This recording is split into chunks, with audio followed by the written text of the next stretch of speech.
पंतप्रधान मोदींच्या हस्ते मेट्रो 3चा लोकार्पण सोहळा संपन्न. आरे ते बीकेसी असा पहिला टप्पा मुंबईकरांना प्रवासासाठी खुला.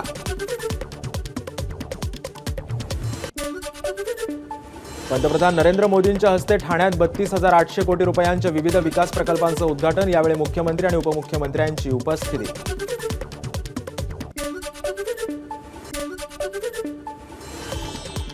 मुंबईत उद्या हलक्या ते मध्यम स्वरूपाच्या पावसाचा अंदाज, तर ठाण्यात उद्या वादळी वाऱ्यासह जोरदार पावसाची शक्यता.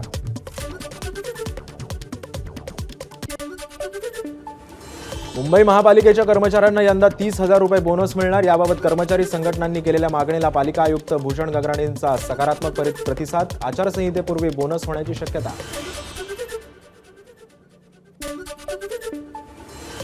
मुंबई शहर आणि उपनगरांमध्ये डोक्यावर मैला वाहून नेणाऱ्या कामगारांचं सर्वेक्षण करण्याचा मुंबई महापालिकेचा निर्णय. 6 ते 16 ऑक्टोबर दरम्यान हे सर्वेक्षण केलं जाणार.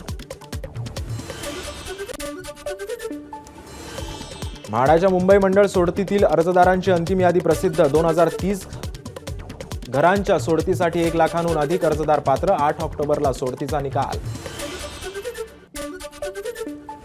सिडकोच्या 26,667 घरांची सोडत प्रक्रिया 7 किंवा 8 ऑक्टोबरला जाहीर करणार. सूत्रांची माहिती.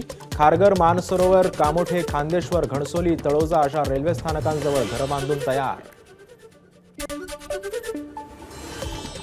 समुद्रात किंवा समुद्रकिनारी टाकण्यात येणाऱ्या प्लास्टिकमुळे केवळ सागरी जीवांचंच नाही तर मानवाचंही नुकसान. मुंबईच्या समुद्र किनाऱ्यांवरील प्रदूषणाबाबत उच्च न्यायालयाकडून चिंता व्यक्त.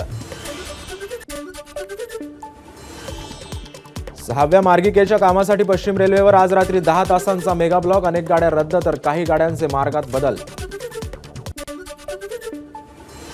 देखभालीच्या कामासाठी मध्य रेल्वेवर उद्या मेगा ब्लॉक. ठाणे आणि कल्याण स्थानकांदरम्यान अप आणि डाऊन मार्गावर सकाळी 10 ते दुपारी 3 वाजेपर्यंत मेगा ब्लॉक घेण्यात येणार.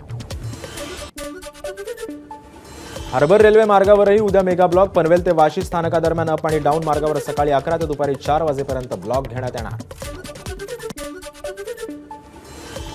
अटल सेतूवरून 3 दिवसात 2 आत्महत्या झाल्यानं MMRDA चिंताग्रस्त. सेतूवरील सुरक्षा वाढवण्यासाठी IITच्या तज्ज्ञांची समिती नेमली जाणार. समितीकडून सुरक्षेसाठीच्या शिफारसी सुचवणार. लोअर परलच्या डिलाइल्ड रोड फुटपाथ बांधण्याच्या कामाला सुरुवात. फुटपाथ नसल्यानं नागरिकांची गैरसोय होत असल्यानं आजपासून कामाला सुरुवात झाल्याची आदित्य ठाकरेंची एक्स पोस्ट. इराणी ट्रॉफीवर मुंबई संघाचा कब्जा. अजिंक्य रहाणेच्या नेतृत्वात शेष भारत संघासोबत सामना ड्रॉ. मुंबईनं 27 वर्षांनी ट्रॉफीवर कोरलं नाव. मुंबईच्या डहाणू समुद्र किनाऱ्यावर आढळली संशयास्पद बोट. गुरुवारी मध्यरात्रीच्या सुमारास चिखले गावाच्या किनाऱ्यावर नागरिकांनी ही बोट दिसली. तटरक्षक दलाकडून संशयास्पद बोट शोधण्याचे प्रयत्न सुरू. भिवंडीतल्या वालशींमधील व्ही लॉजिस गोदामाला भीषण आग. आगीत संपूर्ण गोदाम जळून खाक. गोदाममध्ये हायड्रोक्लिक ऑइल केमिकल्स असल्यानं भीषण आग. राष्ट्रवादी काँग्रेस पक्षाचे भायखळा तालुकाध्यक्ष सचिन कुर्मींवर हल्ला. तालुकाध्यक्ष कुर्मी यांचा मृत्यू. काँग्रेसचे खासदार चंद्रकांत हंडोरेंच्या मुलाला अटक. गणेश हंडोरेच्या कारनं दुचाकीस्वाराला उडवलं. अपघात प्रकरणी चंद्रकांत हंडोरेंच्या मुलाला बेड्या.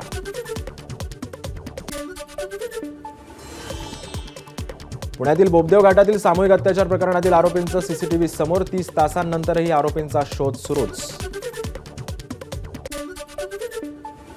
पुण्यामध्ये 7 महिन्यात 265 अत्याचाराच्या घटना तर 450 विनयभंगाचे गुन्हे दाखल. महिन्याला अत्याचाराच्या सरासरी 38 ते विनयभंगाचे 65 गुन्हे नोंद होत असल्याची माहिती समोर.